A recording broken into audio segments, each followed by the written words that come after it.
Michael Rowe's hands gripped the steering wheel at 10 and 2, the way his father had taught him 30 years ago. The truck's heater hummed against the November chill, but he cracked the window anyway, letting cold air bite at his face. He needed to stay alert. The highway stretched ahead like a ribbon of dark asphalt through the Georgia woods, pine trees standing sentinel on either side, their needles still deep green despite the season. The maples and oaks had turned, though, burnt orange and copper and gold, their leaves carpeting the shoulder of the road in drifts that rustled when the wind picked up. The radio played low.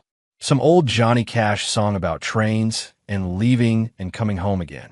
Michael hummed along without thinking, his breath fogging the windshield in small clouds that disappeared as quickly as they formed. In the back of the truck, carefully secured with bungee cords, sat the Thanksgiving supplies. A 20-pound turkey from the butcher in town, still cold in its insulated bag. 3 bottles of red wine Dana liked. Sweet potatoes, green beans. The ingredients for cornbread stuffing that Maya had texted him about 2 weeks ago, back when they were still talking regularly. He hadn't told them he was coming. That part was deliberate. Michael wanted to see their faces when he walked through the door. Wanted to surprise them, to make this Thanksgiving special after months of absence. Work had kept him away too long. The construction firm he'd built from nothing had demanded everything this year.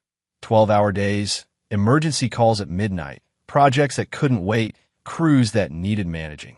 He'd slept in his truck more nights than he cared to count, showered at job sites, eaten cold sandwiches while reviewing blueprints under fluorescent lights. But today was different. Today he was going home. The lake house rose in his mind as he drove, every board and nail a memory. He'd built that place with his own hands 15 years ago, back when Maya was just learning to walk and Dana still looked at him like he'd hung the moon. They'd picked the lot together, walking through the woods until they found the spot where the land sloped gently down to Lake Hartwell's edge. The water had been mirror smooth that day, reflecting clouds and sky and possibility. Michael had spent 2 summers building it, framing it alone at first, then bringing in help for the roof and the electrical. He'd cut every piece of trim himself, sanded every surface, chosen every window to catch the light just right. The deck, that beautiful wraparound deck where they'd eaten 1,000 meals and watched 1,000 sunsets. He'd built that last, treating it like the crown jewel it was. The truck rounded a curve, and suddenly the trees opened up. Below, in the distance, Lake Hartwell spread out like hammered steel, its surface flat and gray under the late autumn sun. Michael felt something ease in his chest. Almost there. He turned onto the gravel road that led down to the house, tires crunching over stones. The sound was familiar, comforting. This road, he'd laid it himself too, ordering the gravel and spreading it with a borrowed bobcat while Dana watched from the porch, 8 months pregnant and laughing at how seriously he took everything. But as the house came into view through the thinning trees, Michael's hands tightened on the wheel. There was a vehicle in the driveway, a black SUV, new and expensive looking, parked right where he usually put his truck. And music, he could hear it now through his cracked window, music coming from somewhere around back. The deck, probably. Bass and laughter carried on the wind. Michael parked on the grass and killed the engine. For a moment, he just sat there listening. The music was loud enough to be a party. Not family dinner music. Party music. And voices. Dana's voice, he recognized it immediately, high and bright with that particular edge it got when she'd been drinking. Another voice, too. Male. Deep. Laughing at something. He climbed out of the truck slowly, leaving the groceries for now. The air smelled like pine and wood smoke and something else, something sweet and artificial. Perfume, maybe. The kind Dana wore when she was trying to impress someone. The front door was unlocked. Michael pushed it open and stepped inside. The house should have smelled like cooking. Should have smelled like turkey and herbs and the cinnamon candles Dana always lit before holidays. Instead, it smelled like wine and that same heavy perfume. And underneath it all, something chemical. Something wrong. Dana, he called out. His voice echoed in the empty living room. Maya, no answer. Just the music from outside, muffled through the walls, and the ticking of the old clock he'd bought at an estate sale their first year here.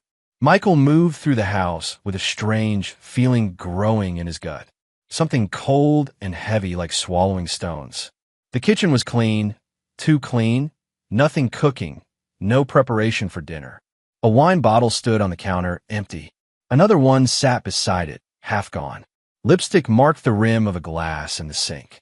He climbed the stairs, each step creaking in that familiar way. The second-floor hallway stretched ahead, doors closed on either side. Maya's room was at the end, her door shut tight. Michael approached it quietly. He didn't know why he was being quiet. This was his house. But something made him move carefully, made him knock soft before turning the handle. The door swung open. Maya lay on her bed, curled on her side, one hand clutching her phone against her chest. Her eyes were open but unfocused, red-rimmed and glassy. Her face was pale, too pale, and her breathing came shallow and uneven. On the nightstand beside her bed, an orange prescription bottle lay on its side, its white cap several inches away. Michael's heart stopped. Then it started again, hard and fast, slamming against his ribs. Maya. He was across the room in 2 strides, kneeling beside the bed, his hands on her shoulders. Baby, look at me. Maya. She blinked slowly, her gaze swimming until it found his face. Recognition flickered there, and tears immediately spilled over. Dad. Her voice was small and broken, and so young it hurt to hear. You came. Of course I came. His hands moved on their own, checking her pulse at her wrist, too fast, but there, definitely there, then touching her forehead, her cheek. She was cool to the touch, clammy. What happened? What did you take? Maya's face crumpled. Mom said you weren't coming. She said I ruined everything. That you wouldn't want to see me anyway. The words hit him like a physical blow, but Michael kept his voice steady. That's not true. You know that's not true. He sat on the edge of the bed, pulling her up gently, wrapping the blanket around her shoulders. How many did you take, sweetheart? How many pills? She shook her head, tears streaming now. I don't know. 4? 5? I just wanted to sleep. I just wanted everything to stop. Michael's jaw clenched, so hard his teeth ached. He picked up the prescription bottle and read the label. Anxiety medication. Dana's name on the prescription, not Maya's. The date was recent, 3 weeks ago. From outside, through Maya's bedroom window, came the sound of laughter. Dana's laughter, bright and careless and completely unaware. A man's voice joined hers, saying something Michael couldn't make out. The clink of glasses. More laughter. Something dark and cold settled deep in Michael's chest. Something that had been sleeping for a long time woke up and stretched and opened its eyes. He looked at his daughter, his baby girl, 16 years old, and crying on a bed after taking pills because her mother told her she'd ruined everything. He looked at the empty bottle. He listened to the party happening on his deck, in his house, while his child lay here alone and hurting. Michael bent down and kissed Maya's forehead, gentle and deliberate. Lock this door, he said quietly. Don't open it for anyone but me. You understand? Maya nodded, wiping at her face with the back of her hand. I mean it, baby. No one. Not Mom. Not anyone. He helped her lie back down, tucked the blanket around her more securely. I'm going to handle this. You just rest. Can you do that for me? Dad, I'm sorry. Don't. Michael's voice was firm, but not unkind. You have nothing to be sorry for. Nothing. This is not your fault. He stood up, made sure she was settled, then walked to the door. Before leaving, he turned back. I love you, Maya. More than anything in this world. Don't you ever forget that. I love you too, Dad. Michael stepped into the hallway and pulled the door shut, waiting until he heard the lock click from inside. Then he stood there for a moment, breathing carefully, deliberately, forcing the rage back down where it couldn't control him. He needed to think clearly, needed to be smart about this. But first, he needed to see exactly what was happening on his deck. Michael walked down the stairs, through the living room, past the kitchen with its empty wine bottles. He opened the back door and stepped out into the cold November air. The deck stretched out before him, the same beautiful deck he'd built with his own hands, the same deck where Maya had taken her first steps, where he and Dana had danced on their 10th anniversary while Maya watched and giggled.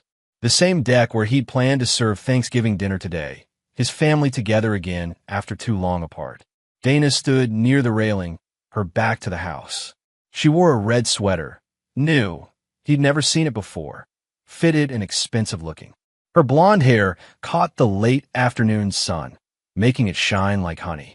She was laughing, head tilted back, one hand holding a champagne flute that caught the light. The man beside her was tall and well-dressed, early 50s maybe, wearing slacks and a sweater that probably cost more than Michael made in a week. He was saying something, leaning in close, and Dana was eating it up. There was a second woman too, someone Michael vaguely recognized from somewhere. A neighbor maybe, or someone from Dana's book club. She stood off to the side, refilling glasses from champagne bottle, looking uncomfortable. Michael didn't announce himself.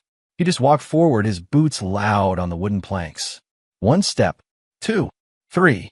The laughter died. Dana turned, and her face went through a series of expressions so fast Michael almost missed them. Shock, fear, irritation, then settling into something practiced and false, a smile. Michael. She said his name like it was a problem she hadn't planned for. You weren't supposed to. We weren't expecting. I can see that. Michael stopped a few feet away, close enough to see the wine stain on her lips, the slight glassiness in her eyes that meant she was already several drinks deep.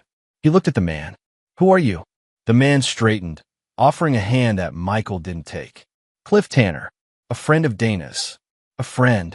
Michael repeated the words slowly, tasting it. He looked at Cliff's expensive sweater, his styled hair, the way he stood just a little too close to Dana.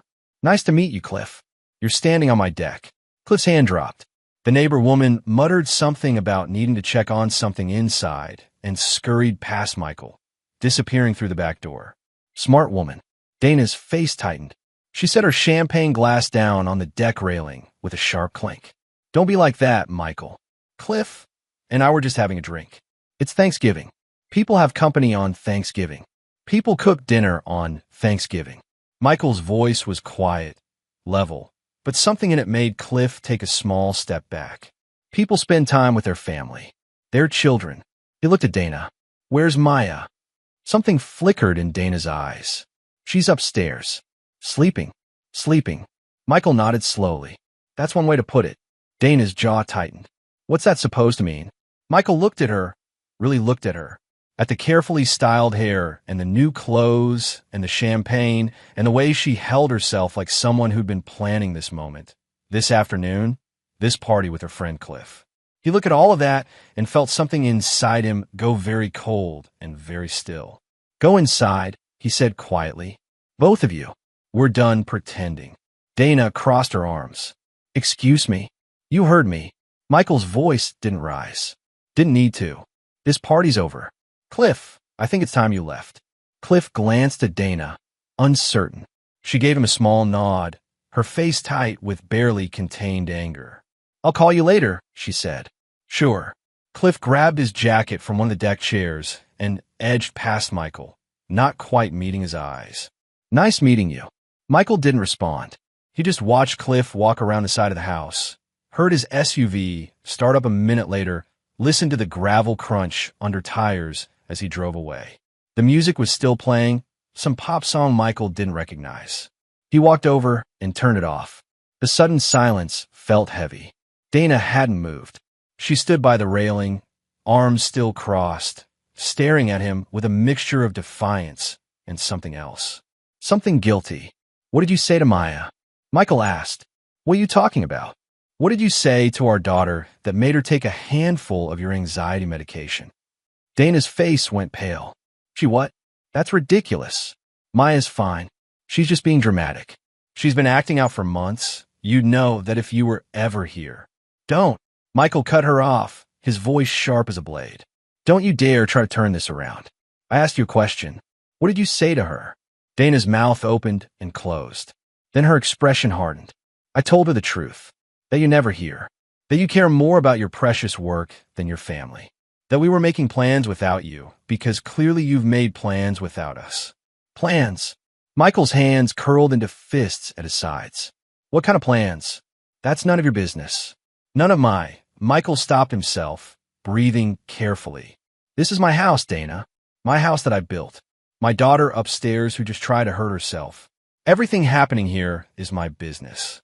Dana laughed, but there was no humor in it. Your house, your deck, your everything.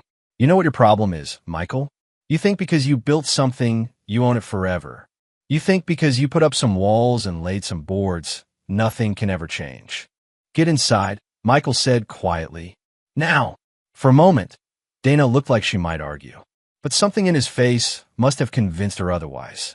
She picked up her champagne glass, drained it in one long swallow, and walked past him into the house. Michael stood alone on the deck for a moment. The sun was lower now, painting the lake in shades of orange and gold. Beautiful, peaceful, like nothing was wrong. He turned and followed his wife inside, closing the door behind him with a quiet click.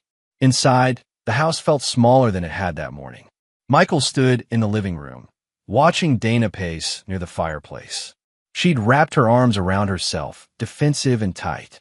The red sweater seemed too bright now, too deliberate. Through the ceiling, he could hear the faint creak of floorboards. Maya moving around in her room. At least she was moving. At least she was okay. Sit down, Michael said. Don't tell me what to do. Sit down. He didn't raise his voice. Didn't need to.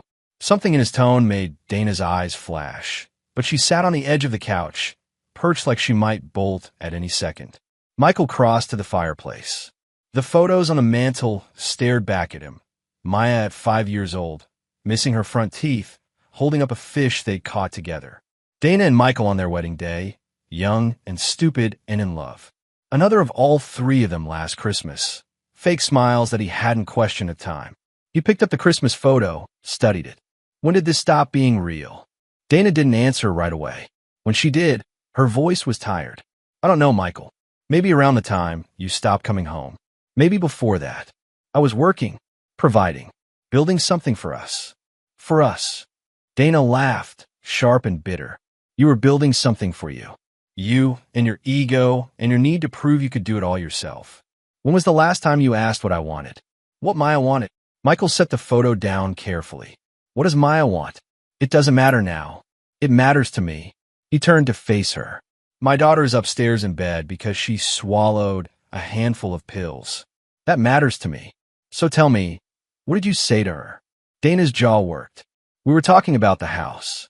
About changes. She overheard things she wasn't supposed to hear. What things? Plans, Michael. Adult plans. Things that don't concern her. Everything about this house concerns her.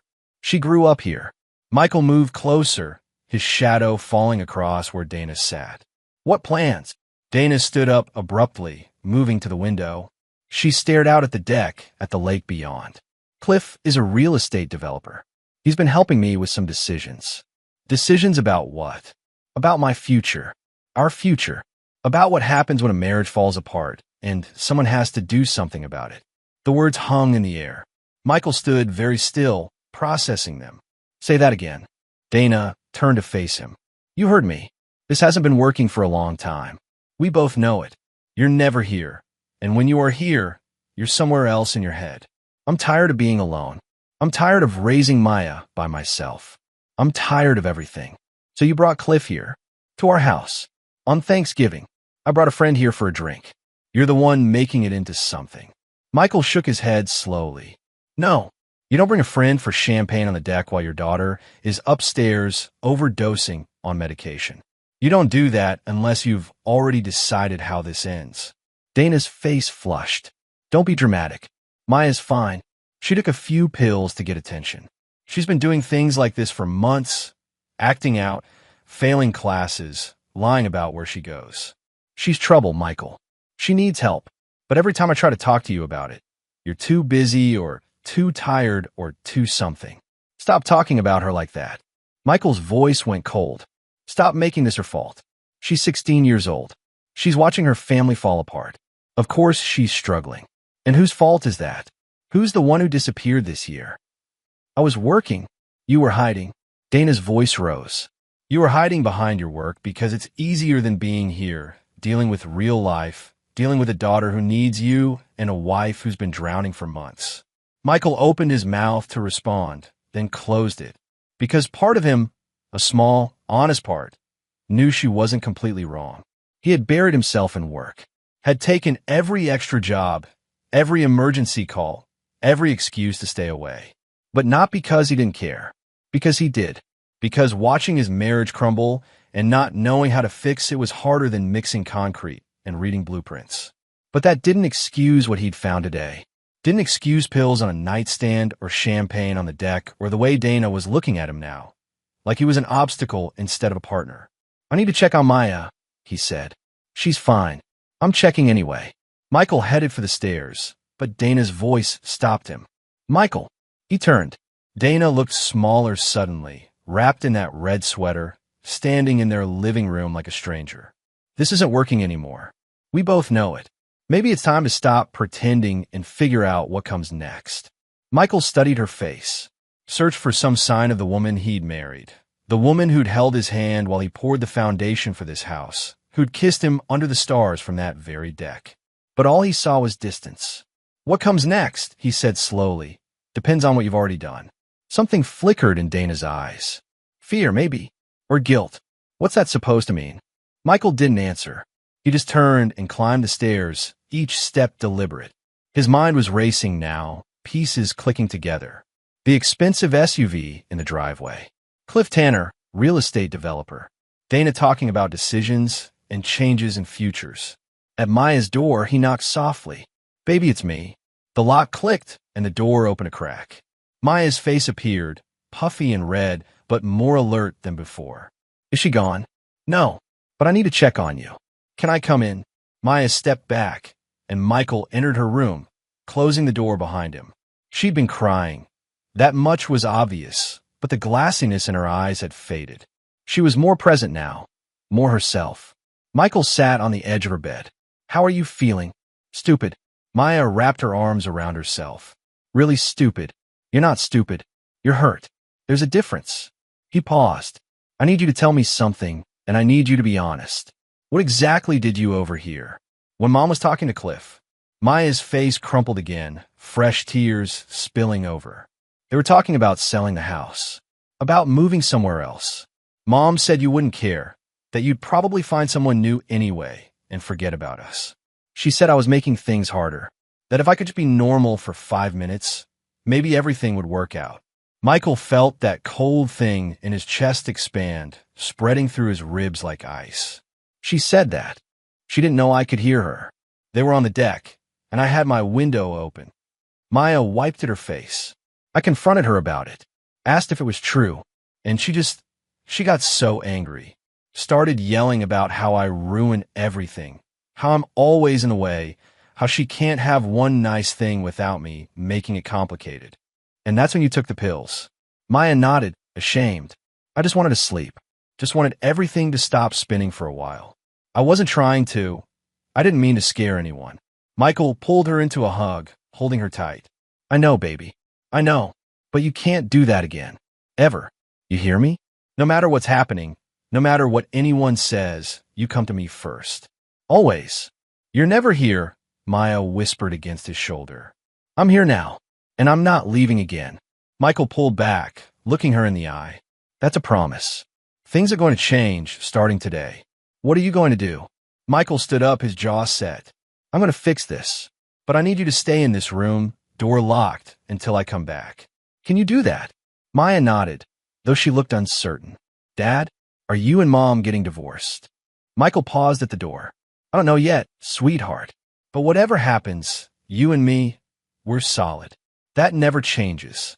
He left before she could ask anything else, before his anger could show on his face and scare her more. Because the anger was there now, cold and bright and absolutely focused. Dana was in the kitchen when he came back down. Pouring another glass of wine like this was just another afternoon. Michael walked past her without speaking, heading for the garage. "Where are you going?" she called after him. He didn't answer, just opened the garage door and stepped into the cool darkness. The garage was organized chaos, his tools hanging on pegboards, boxes of supplies stacked neatly on metal shelves, the lawnmower and snow blower tucked in the corners. Michael knew every inch of this space. He'd spent countless hours out here, organizing and reorganizing, using physical work to clear his head. Now he moved with purpose, scanning the shelves. There, third shelf from the top, a cardboard box labeled Utilities in Dana's handwriting. He pulled it down, carried it to the workbench, and opened it under the single fluorescent light. At first glance, it looked normal. Old electric bills, water bills, property tax statements. But Michael knew his own filing system, and this wasn't it. He never would have put utilities paperwork in the garage. Dana must have moved it out here, out of sight. He started digging deeper, past the bills, past the statements, until his fingers touched something else. An envelope. Bank envelope. Heavy stock paper. The kind they use for important documents. Michael pulled it out and opened it. Inside, signed sale documents. Purchase agreement for the lake house. Listing details. A cashier's check receipt for the earnest money deposit. And at the bottom, a statement for a joint bank account he'd never seen before. Dana's name first, then Cliff Tanner's. The numbers on the statement made his stomach drop. Transfers. Multiple transfers over the past 3 months, each one thousands of dollars. His money moved from their joint account to this new one, bit by bit, carefully planned so he wouldn't notice. Michael set the papers down carefully, his hands shaking with rage he couldn't let out yet. Not yet. He needed to think. The sale documents were dated for closing next Monday. For days away. The house was already sold, the deal already made. Dana had forged his signature on the documents. He could see it there, his name in handwriting that was close but not quite right, the way the M curved wrong and the E was too looped. She'd stolen from him. Stolen from Maya. Stolen the house he'd built and the future he'd worked for, and she'd done it with Cliff Tanner's help. Michael took out his phone and started taking pictures. Every page, every document, every statement. Evidence. He needed evidence. When he was done, he carefully replaced everything back in the envelope, put the envelope back in the box, and returned the box to the shelf exactly where he'd found it. Dana couldn't know he knew. Not yet. He went back inside. Dana was in the living room now, curled up on the couch with her wine, scrolling through her phone. She looked up when he entered. "Feel better?" she asked, her tone mocking. Michael looked at her, really looked at her, at the woman who'd sold their house without telling him. The woman who'd made their daughter feel worthless. The woman who'd brought another man to their home and drank champagne while their child suffered upstairs. "Yeah," he said quietly. "I do." Something in his tone made Dana sit up straighter. "What's that supposed to mean?" "Nothing." Michael headed for the kitchen. "I'm going to make dinner. You're welcome to stay." Dana laughed. "Dinner?" "Michael, it's almost 5 o'clock. And I'm not hungry. I wasn't talking to you." Michael pulled the chicken from the fridge. He bought it last week, planning for this moment, this meal. "I'm cooking for Maya and me. You can do whatever you want." He could feel Dana watching him as he worked, setting out ingredients, preheating the oven. He moved with deliberate calm, every action controlled. Inside, his mind was racing, planning. But outside, he was just a man making dinner. "You're being weird," Dana said from the doorway. "Am I?" "This martyr act doesn't suit you, Michael. If you have something to say, just say it." Michael rinsed the chicken in the sink, patted it dry with paper towels. "Funny thing," he said conversationally. "I ran in a share of Dean last week. Remember Dean? From high school." Dana went very still. So we got to talking. He mentioned something about bank fraud being serious business these days, especially when there's a kid's college fund involved. The color drained from Dana's face. "What are you talking about?" Michael smiled, but there was no warmth in it. He seasoned the chicken carefully, rubbing herbs into the skin. He also mentioned something about property fraud. How if someone forges a signature on a real estate document? That's a felony. Pretty serious stuff. "Michael," he said he'd be happy to look into anything I needed. "Anytime. We're old friends, after all."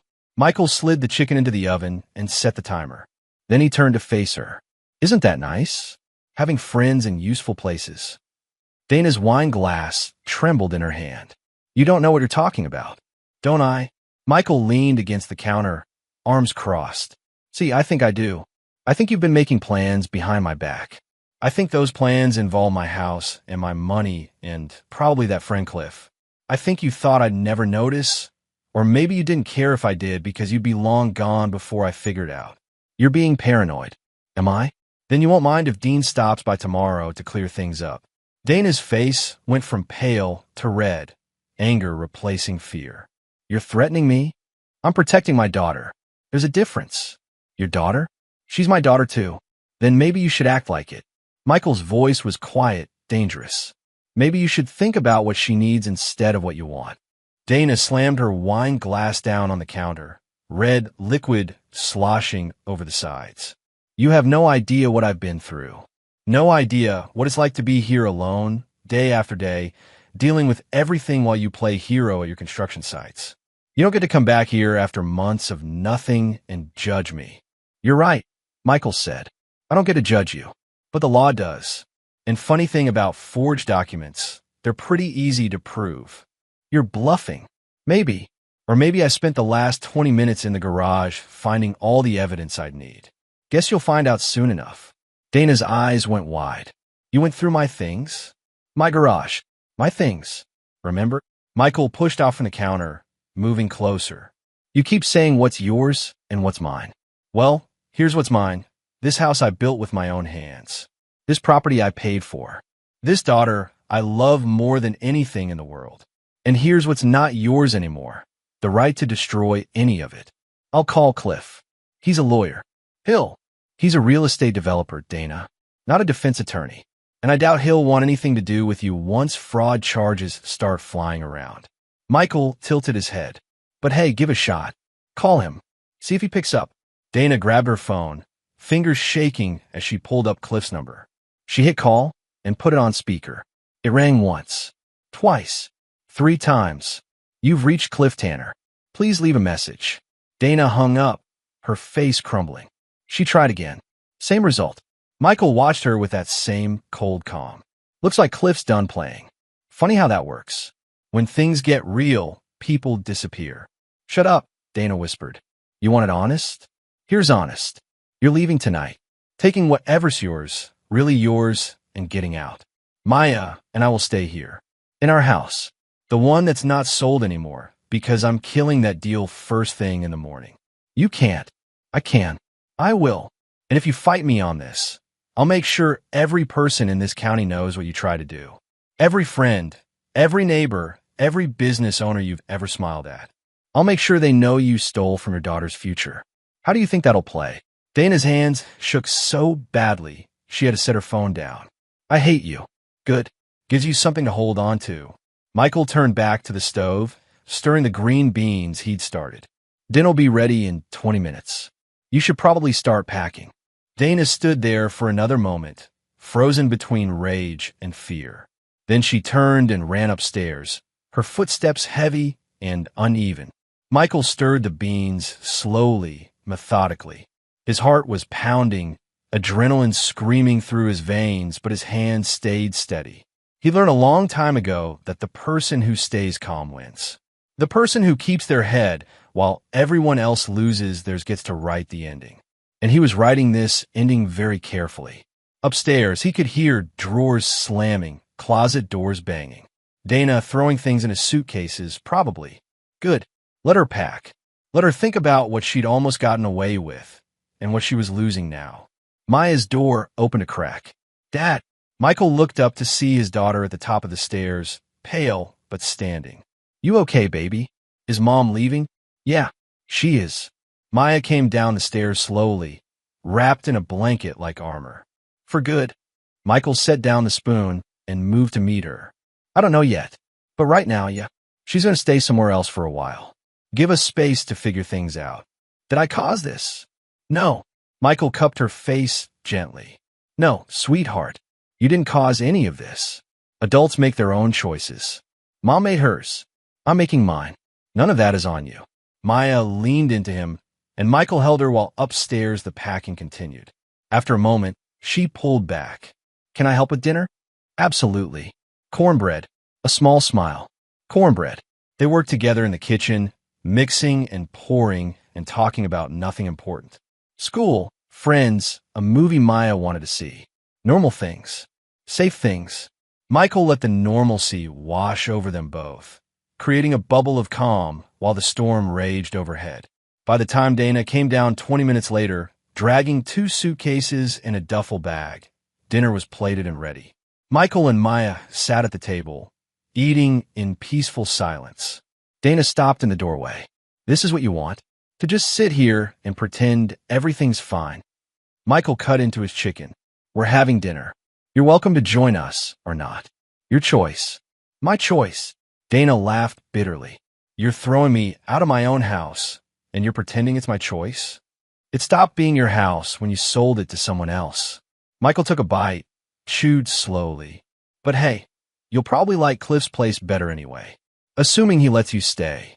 Dana's face twisted with rage and hurt, and something else, shame, maybe. I'll be back. With lawyers. You don't get to just take everything. We'll see. Michael set down his fork and looked at her directly. You know what the funny thing is? I would have forgiven just about anything. We could have worked through this. Counseling, whatever it took.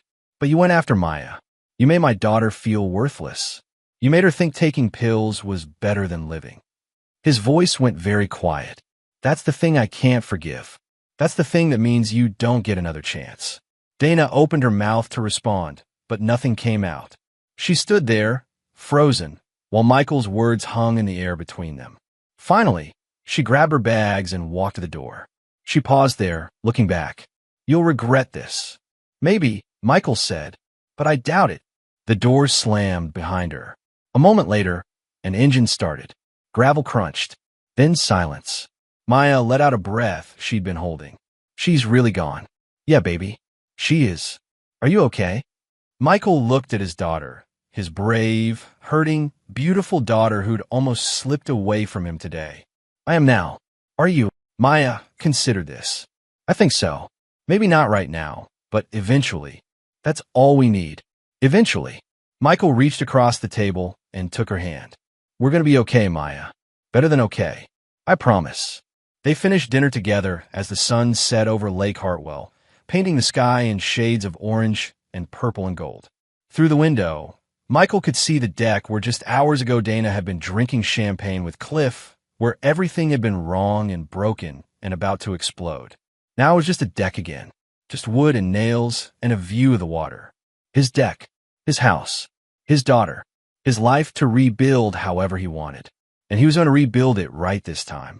Michael woke at 5:30 the next morning, the way he always did. Habit, mostly years of early job sites and pre-dawn concrete pours. But today he lay there for a minute extra, listening to the house breathe around him. The old radiator clicking as it warmed up. Wind rattling the windows. The distant call of geese on the lake. No Dana moving around downstairs. No coffee brewing in the kitchen. Just silence and space and possibility. He got up, dressed quietly, and checked on Maya. She was still asleep, curled under her blankets with her phone charging on the nightstand. The pill bottle was gone. Michael had taken it last night, thrown it away where she couldn't find it again. A small thing, but necessary. Downstairs, he made coffee strong and black, then sat at the kitchen table with his phone and the photos he'd taken yesterday. The sale documents. The forged signature. The bank statements showing transfers he'd never authorized. Evidence. At 6:15, he called Dean. Sheriff's office. The voice was professional, awake despite the hour. Dean? It's Michael Rowe. A pause. Michael. Hell, been a while. What's going on? I need to file a report. Property fraud, possible identity theft, unauthorized bank transfers. Michael kept his voice level professional. My wife forged my signature on real estate documents. Tried to sell our house without my knowledge or consent. Another pause, longer this time. That's serious, Mike. You sure about this? I mean, once you file, there's no taking it back. I'm sure. She also took money from our joint accounts and moved it to an account with another man's name on it. I've got photos of everything if you need them. Jesus. Dean's voice went from friendly to all business. Okay, can you come in this morning? I'll need to take your statement, get copies of everything. I'll be there in an hour. Mike, this is your wife we're talking about. Your daughter's mother. You understand what filing this means. Michael looked around the kitchen, at the table where they'd eaten 1,000 meals, at the window where Maya used to press her nose against the glass, watching for his truck to come home, at all the memories wrapped up in wood and stone and glass. I understand, he said quietly. But she went after my kid, Dean, made her feel worthless, made her hurt herself. Some lines you don't cross. Fair enough. See you at 7. Michael hung up and drained his coffee. First step done. Next step, the county clerk's office. He left Maya a note on the kitchen counter, went to town. Be back by lunch. Don't open the door for anyone. Love you. And headed out to his truck. The drive into town took 20 minutes, winding through the same roads he'd driven yesterday. But everything looked different in the early morning light. Sharper somehow. More real. The trees still wore their autumn colors, but the leaves on the ground were starting to rot, that smell of decay mixing with pine and cold earth. The sheriff's office sat on Main Street, a squat brick building between the post office and a hardware store that had been there since Michael was a kid. He parked and went inside. Dean was waiting, older than Michael remembered but still recognizable. Same linebacker build, same crew, cut gone mostly gray. He stood and offered his hand, and this time Michael took it. Mike, good to see you, even under the circumstances. Thanks for seeing me so early. Yeah, well, Dean gestured to his office, a small room with a metal desk and filing cabinets. Perks of being sheriff. I set my own hours. They sat, and Michael pulled out his phone, showing Dean the photos one by one. The sale documents, the signatures, the bank statements. Dean took notes, his face getting progressively grimmer. This Cliff Tanner, he said. Real estate developer? That's what she said. I know him. Did a deal with the county last year, some development project that fell through. He's got a reputation for cutting corners. Dean leaned back in his chair. This is bad, Mike. I mean, legally, this is fraud, forgery, theft. If she signed your name without consent, that's a felony. If she transferred money without authorization, that's another felony. And if Tanner knew about any of it, and I'm guessing he did, he's an accessory. Can you stop the sale? I can't, but you can. County clerk's office opens at 8. You go in there with these photos, show them you never signed anything, and they'll freeze the transaction. Then you can file a motion to nullify the whole thing. Michael checked his watch. 7:15. I'll be there when they open. Dean nodded, still studying the photos. What about your daughter? How's she handling this? She'll be okay. She's tough. Mike. Dean looked up, his expression serious. I have to ask, are you sure you want to go through with this? Filing charges against your wife. That's nuclear. That's scorched earth. And once it's done, there's no undoing it. Michael thought about Maya lying in bed, pale and glassy-eyed, that pill bottle on the nightstand. Thought about Dana laughing on the deck while their daughter suffered. Thought about months of being lied to, stolen from, betrayed. I'm sure, he said. Dean sighed. All right then. I'll process this today. Send someone out to talk to Dana this afternoon, get her statement. Then we'll move forward from there. Thanks, Dean. Don't thank me yet. This is going to get ugly. Michael stood. It already is ugly. I'm just making it official. He left the sheriff's office and drove to the diner down the street, killing time until the clerk's office opened. The waitress, Betty, same woman who'd worked there 20 years, poured him coffee without asking and brought him eggs and toast he didn't want but ate anyway. Routine. Normalcy. Something to hold on to while the world shifted. At 8 o'clock sharp, Michael walked into the county clerk's office. The building was old, probably built in the 50s, all marble floors and high ceilings, and the smell of paper and bureaucracy. A woman sat behind a desk marked real estate records, reading glasses perched on her nose, typing away at a computer that looked older than Maya. Help you? She asked without looking up. I need to file a motion to freeze a property sale. Fraudulent signature. That got her attention. She looked up, eyes sharp behind those glasses. Property address? Michael gave it to her. The lake house, lot number, parcel ID, all the numbers he'd memorized years ago when he first bought the land. She typed frown, typed some more. Says here there's a sale pending. Closing Monday. That's the one. Except I never signed the documents. Someone forged my name. The woman sat back, studying him. You have proof. Michael pulled out his phone, showed her the photos. The forged signature next to his real one, driver's license, bank cards, anything with his actual handwriting. The differences were subtle, but there. The M too curved, the E too looped, like he'd thought yesterday. The clerk examined everything, taking her time. Finally, she nodded. That's forgery, all right.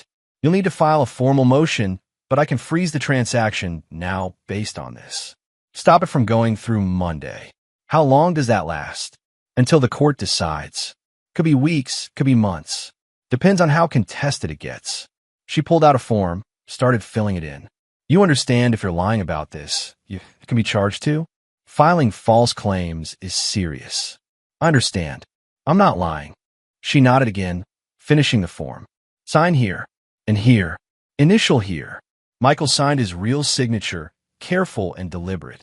The clerk stamped everything with a heavy metal stamp that echoed through the quiet office, then handed him a copy. You're set. Sale's frozen. No one can do anything with that property until this is resolved. Thank you. Sure. She looked at him over her glasses. For what it's worth, I'm sorry you're going through this. People do terrible things when marriages fall apart. Michael folded the paper carefully, tucked it in his jacket pocket. Yeah, they do. He walked out of the clerk's office feeling lighter somehow. One step closer to fixing this, to protecting what was his. The drive home was quieter than the drive-in. He took his time, letting his mind settle, planning next steps. He needed a lawyer, probably. Someone to make sure Dana couldn't try this again, couldn't worm her way back in. He needed to change locks, update bank accounts, make everything legally clear. But first, he needed to check on Maya. She was awake when he got home, sitting at the kitchen table with cereal and orange juice, looking small and young in the morning light. Hey, baby.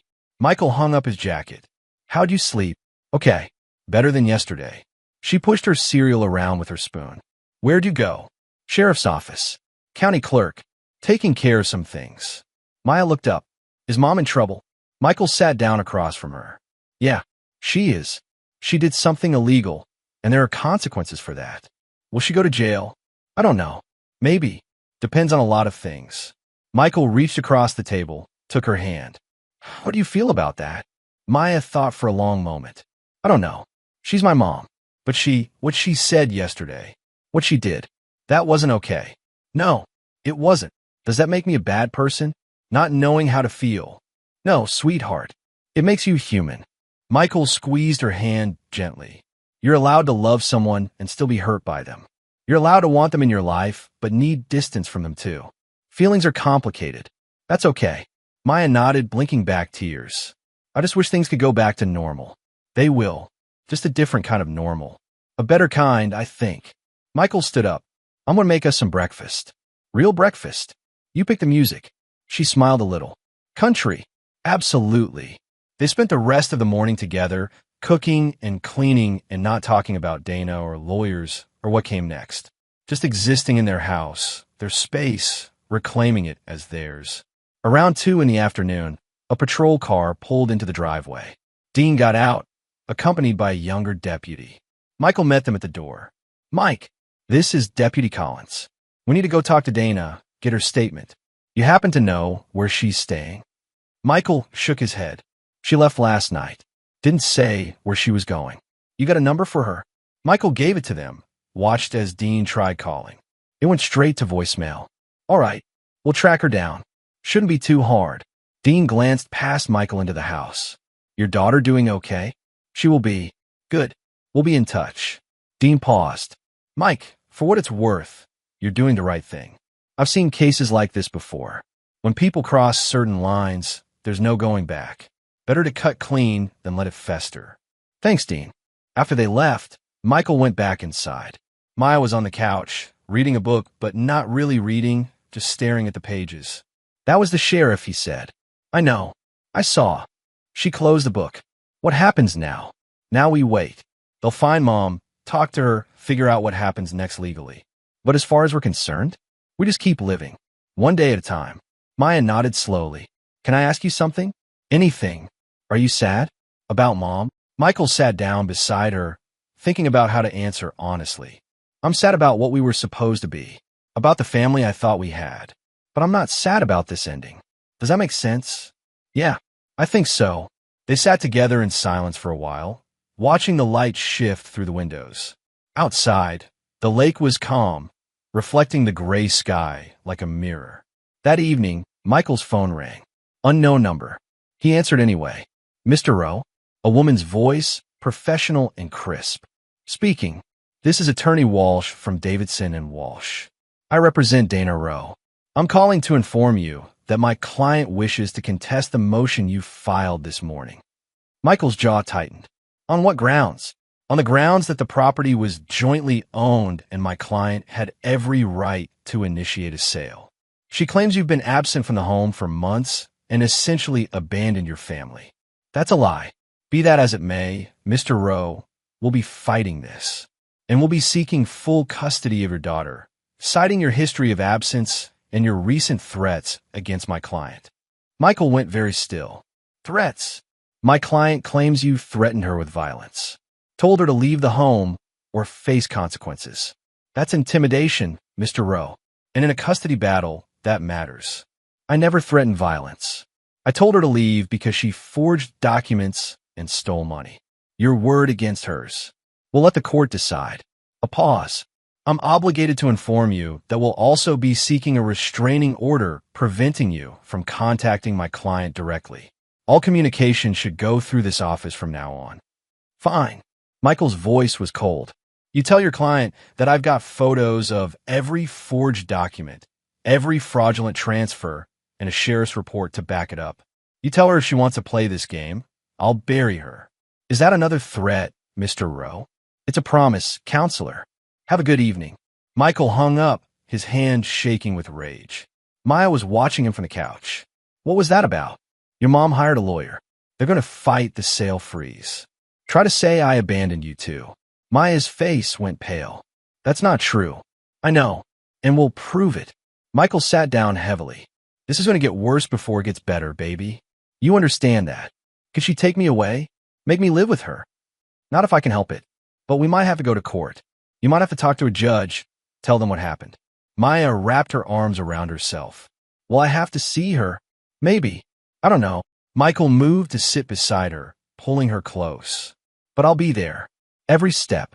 I'm not letting you face this alone. They stayed like that as darkness fell outside, the house settling around them. Michael's mind raced with next steps, strategies, things he'd need to do. Get his own lawyer. Document everything.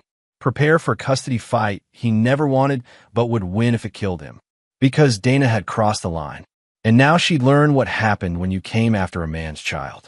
He'd built this house with his bare hands. He'd build his case the same way, piece by piece, nail by nail, until it was unshakable. And when it was done, Dana would have nothing. That night, after Maya went to bed, Michael sat on the deck in the cold. The lake was dark, just the sound of small waves lapping at the shore. Stars overhead, bright and distant and indifferent to human problems. He thought about everything that had happened in 48 hours. The drive home with groceries and hope. Finding Maya in bed with pills. Dana on the deck with Cliff. The documents in the garage. The calls he'd made, the motion he'd filed, the battle lines being drawn. 2 days ago, he thought he was coming home to fix things. Now he was tearing everything down to rebuild from scratch. But that's what he did, wasn't it? Built things. Fixed things. Created order from chaos. This would be no different. Michael pulled out his phone and started making notes. Everything he could remember about the past year. Dates Dana had been distant, times he'd called and she hadn't answered, conversations that fell off.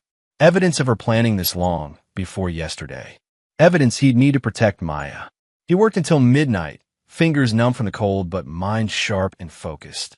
When he finally went inside, he locked every door, checked every window, and set his phone alarm for 5:30. Tomorrow he'd find a lawyer. Tomorrow he'd start building the case that would end this fight before it truly began. Tomorrow he'd show Dana exactly what happened when you underestimated a man who had nothing left to lose and everything worth fighting for. But tonight, he'd sleep. And in the morning, he'd wake up in his house, on his land, with his daughter safe under his roof. That was enough. That was everything. Michael found a lawyer 3 days later. Benjamin Wright, 50-something with silver hair and a reputation for being ruthless in family court. They met at Wright's office in town, a restored Victorian house converted into law practice space. Wright listened to everything without interrupting. Maya's overdose, the forged documents, the bank transfers, Dana's lawyer calling with threats about custody and restraining orders. He looked through all the photos Michael had taken, made notes in tight, precise handwriting, and finally sat back in his leather chair. "This is winnable," he said, "but it's going to be expensive, both financially and emotionally. You understand that?" "I understand." "How much?" Wright named a figure that made Michael wince. But he nodded anyway. "I'll make it work." "Good. First thing we do is file counter motions. Dismiss her restraining order request. You've got evidence she's the one who committed actual crimes. Then we push for emergency custody hearings based on your daughter's welfare. The pills, the neglect, all of it. We make Dana defend herself instead of attacking you." "How long?" "Depends. If her lawyer's smart, they'll try to settle. If they're not," Wright shrugged, "could be months. Year, maybe. But with what you've got here, I'd say we settle in 6 weeks." Michael signed a retainer agreement, wrote a check that hurt, and walked out with a thick folder of documents to review. Legal strategy, deposition preparation, things Maya might need to testify about. On the drive home, his phone rang. "Dean, Mike, got an update for you." "Yeah." "Found Dana. She's staying at Cliff Tanner's place, just like you thought. We went to interview her this morning." Dean paused. "She denied everything. Said you were lying about the signatures, that you knew about the sale, that you're trying to frame her because you want out of the marriage." "That's bullshit." "I know. Thing is, she's sticking to her story, which means this goes to the DA's office. They'll decide whether to press charges." "How long?" "Couple weeks, maybe. They'll want to review everything, probably interview you and Maya again. And Mike, they're going to come after your daughter hard. Try to poke holes in her story. You need to prepare her for that." Michael's hands tightened on the wheel. "She's 16 years old.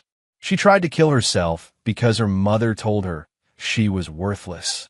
What's there to poke holes in? I'm just telling you how it works. Dana's lawyer will try to paint Maya as unstable, dramatic, making things up for attention. You need to be ready for that. Thanks for the warning." "Sure. And Mike, get that daughter of yours into therapy. Right away. Not just because she needs it, though she does, but because it helps your case. Shows you're taking her welfare seriously." Michael hung up and immediately called a therapist his lawyer had recommended. Made an appointment for Maya that week. When he got home, Maya was doing homework at the kitchen table. She looked up when he walked in. "How'd it go?" "Good. We got a lawyer. He thinks we'll win." "What about Mom?" Michael sat down across from her. "She's denying everything. Says I'm lying, which means this is going to take longer than I hoped." Maya's face fell. "How much longer?" "Weeks. Maybe months. And baby, there's something else. You're probably going to have to talk to a lawyer. Answer questions about what happened. About the pills, about what Mom said. It's going to be hard." "Will Mom be there?" "Maybe. Probably." Michael reached across the table, took her hand. "But so will I. And our lawyer. And you just tell the truth. That's all you have to do. Just tell the truth and let the adults handle the rest." Maya nodded, but she looked scared. "What if they don't believe me?" "They will. I promise, baby. They will." That night, Michael couldn't sleep. He lay in bed staring at the ceiling, listening to the house creak and settle. His mind wouldn't stop spinning. Custody hearings and depositions and lawyer fees, Maya on the stand being questioned by strangers, Dana twisting everything to make him look like the villain. Around 3 a.m, he gave up and went downstairs. Made coffee, sat at the kitchen table with his laptop, started researching custody law and fraud statutes, and everything else he'd need to know to survive what was coming. The next 2 weeks passed in a blur of legal preparation. Wright filed countermotions. Dana's lawyer filed responses. The court scheduled preliminary hearings. Maya started therapy twice a week and seemed to be doing better, though she still had nightmares sometimes. Michael stopped taking new construction jobs, focusing instead on the ones he could finish quickly. He needed flexibility, needed to be able to drop everything when the legal stuff demanded it.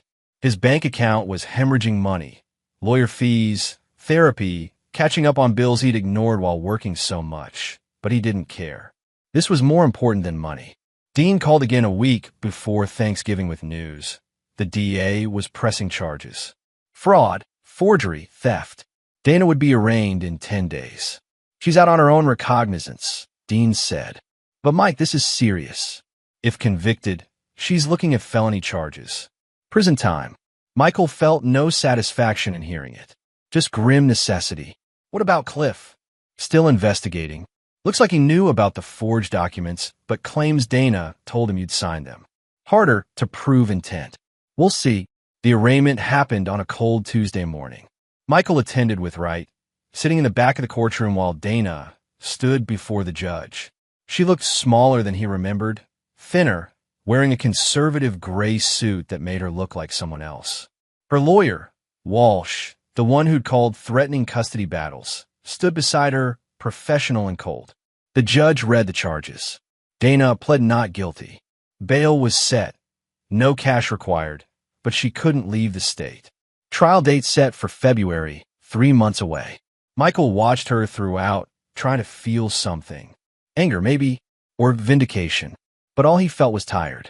Afterward, in the courthouse hallway, Dana's lawyer cornered him. "Mr. Rowe, we need to talk." Michael stopped. "I thought all communication went through my lawyer. This is off the record."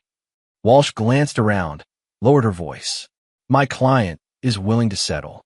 Drop the custody fight, give you the house free and clear, no contest.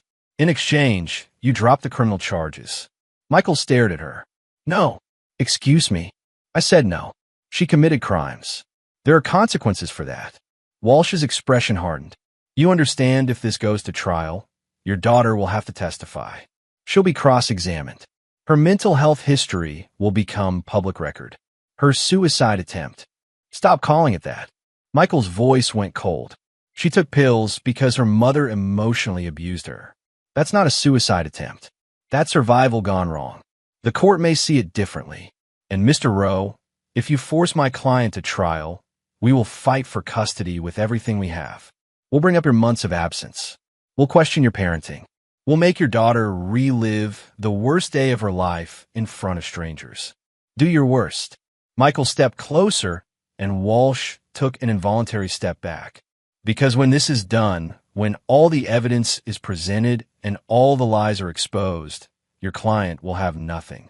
No house, no daughter, no freedom, and everyone in this county will know exactly what kind of person she is." "That sounds like a threat." "It's a promise. We done here."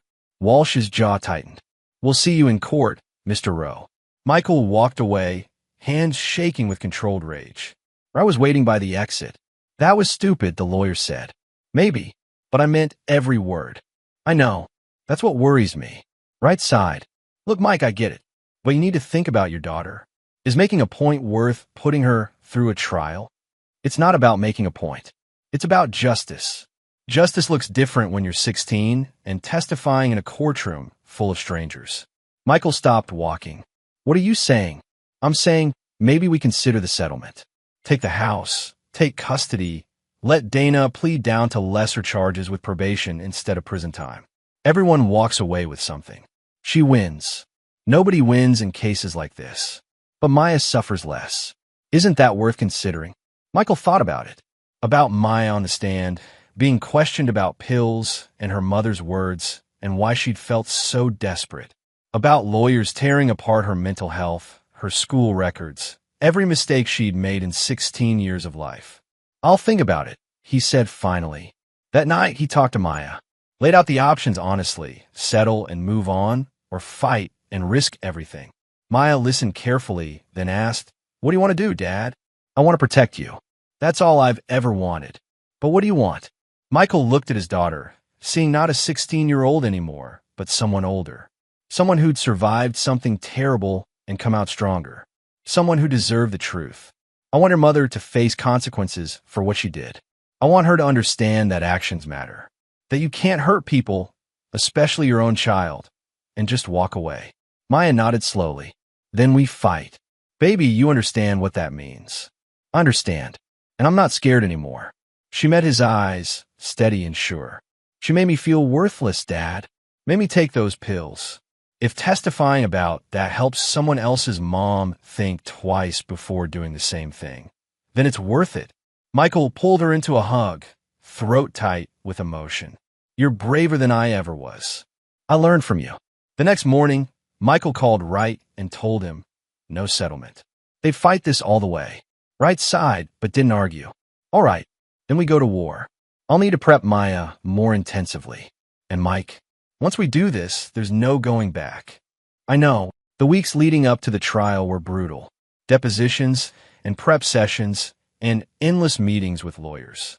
Maya handled it better than Michael expected, answering questions calmly, never wavering in her story. Because it wasn't a story, it was the truth. And the truth didn't change no matter how many times Dana's lawyer tried to twist it. They prepared for every angle. Maya's grades, yes, they'd slipped, but the therapist testified that was consistent with emotional abuse. Her social media, yes, there were posts about feeling worthless, but that actually supported Michael's case.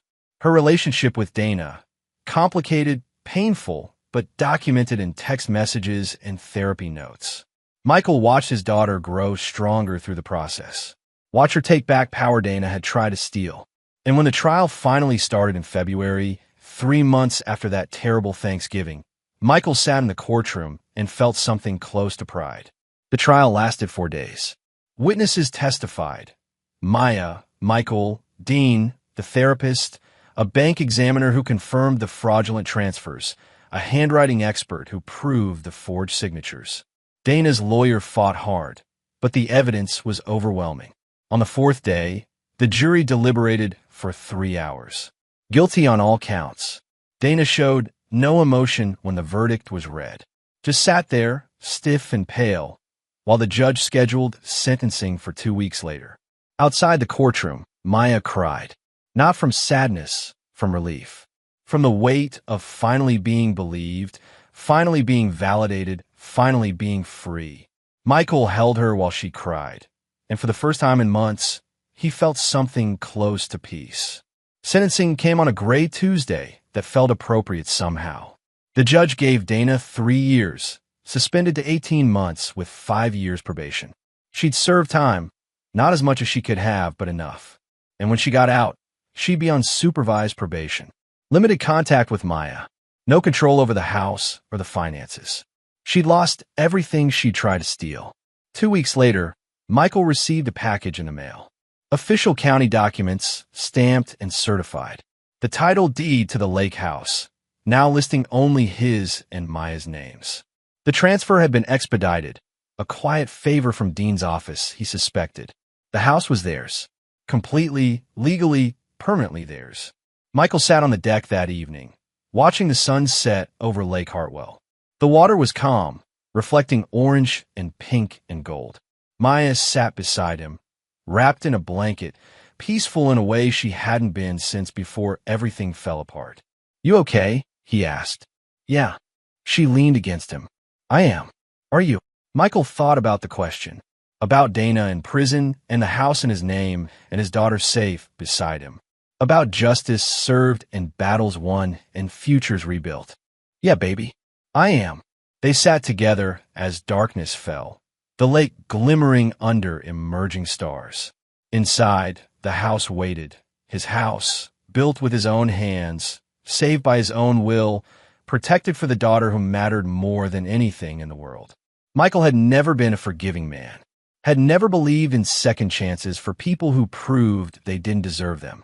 And sitting there on that deck, with Maya safe and Dana gone and the future stretching out clean and open before them, he didn't regret that for a second. The lake house was theirs, and they were going to be just fine, better than fine. They were going to be free. 3 months later, spring came to Lake Hartwell. The trees budded green, the water warmed, and life returned to the woods around the house. Michael and Maya planted a garden on the side yard, vegetables and herbs and flowers Maya picked out. They spent weekends on the deck, eating meals and watching the lake and talking about everything and nothing. Dana sent letters from prison sometimes.